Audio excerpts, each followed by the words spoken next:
Although, if you watch the news, you really would not understand or have any appreciation that this weekend is about George Washington and Abraham Lincoln. It really seems to be about a day off for select federal employees with corporate employees. That's all the attention that I've seen. It's only about, this is a 3-day weekend for some people. I found about a dozen or so headlines that said President's Day needs to be canceled. 17 reasons to hate President's Day.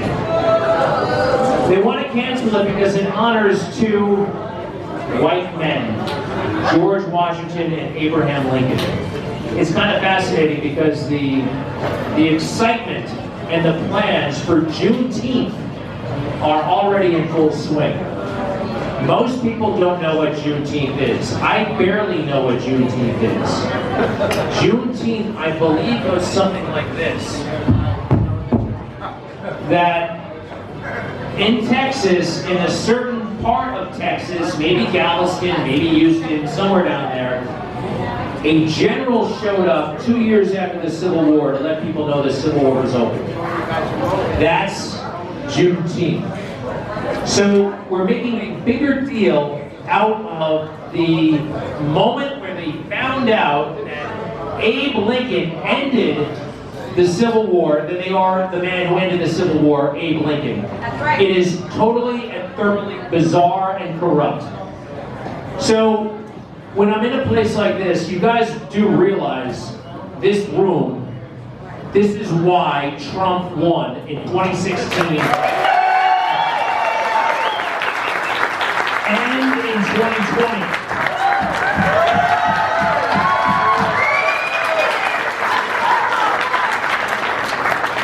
Only God knows how many votes were actually cast, how many legal votes were actually cast. And I firmly believe that the answer is Donald Trump won. There are some people who have the technical skill to make that case. I don't have that technical skill. I can go into great detail about Pennsylvania and how those votes were cast against their own constitution, and there are a million reasons why Pennsylvania should be thrown out. But in my heart and soul, I know it, and so do you. We'll see what happens. I wrote this book in part, well, there are two major moments that happened, and one of them does involve Donald Trump. I was there on June 16th of 2015 when he came down the escalator. I was there by accident. Rosanna Scotto was friendly with Michael Cohen at the time. We all were. And come by, something's going to happen. And we thought it was going to be a new TV show. And he comes down the escalator, and you know the rest. He makes a speech, about an hour long, and a camera came up to me right after, and he said, well, what do you think of what just happened? Quite frankly, I had felt the earth move. I had never experienced anything like it. And I knew he was going to be the next president of the United States. And I said it out loud, and I was promptly cyberbullied globally for about 3 days, and that's fine. But I knew this was a special person, and miracles have a way of following this man. I don't know what's going to happen in 2024. I am for Trump.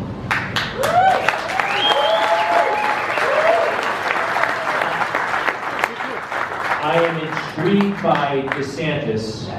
However, he's got a lot of life left, and he won't be Trump's age until like 2054. I like him a lot, but there's plenty of time. In my head, I believe there's going to be a moment, and I don't know exactly when it's going to happen, but Donald Trump, at the exact right moment, will start speaking to the left. Because I always thought, especially on June 16th of 2015, that he could be the president like Ronald Reagan, somebody who wins 49 states. That's not going to happen.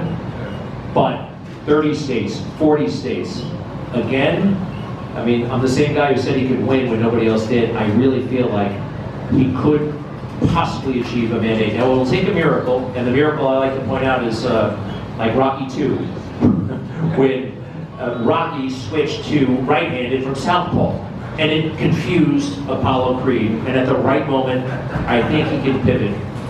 So we'll see what happens. But when he held up that Bible in front of the church in early June of 2020, and the whole world said it was a corrupt moment, I knew that, well, America had suddenly overnight become a foreign place to me.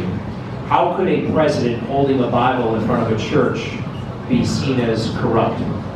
And that very same church the next day put a Black Lives Matter banner in front of the church. Wow. And somehow that was holistic and beautiful.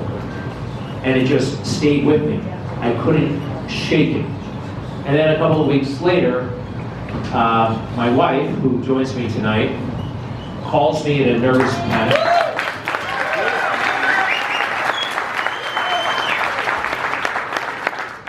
She calls me from our then apartment on 9th Avenue, and there were about 10,000 people outside the building marching against traffic. They'd stopped traffic. It was a riot in progress.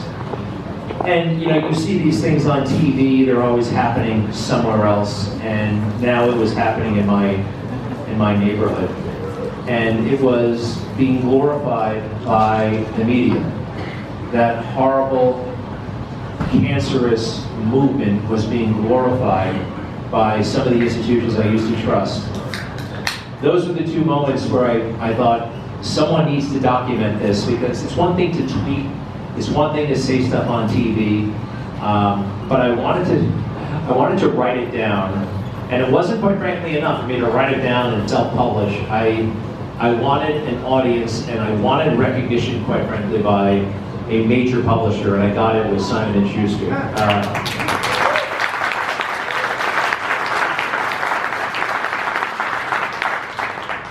It's very hard for a conservative to get published these days, and they have a great edition. It's called Threshold Editions. It's an imprint, and they're allowing conservatives to speak, and it's very, very important. So I'm here because of the kind invitation, but going back earlier, I'm here really because God gave me so many opportunities, and I squandered just about each and every one of them. I was one lost fellow. I met my wife. God was trying to get my attention, and he finally did.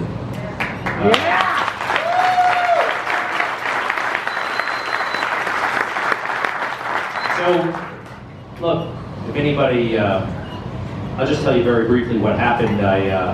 Somebody said, you should learn how to meditate. And I'm like, okay. And I learned how to meditate. They give you this mantra, and you get up in the morning and you do it. And I felt a little bit silly, but I thought it was kind of a nice thing to do. And I like getting up early in the morning, and the Bible is sitting there. And I'm like, this is kind of getting ridiculous. I'm getting up in the morning, and I should read the Bible. I don't know much about it. And I started reading the Bible, and then everything started to change.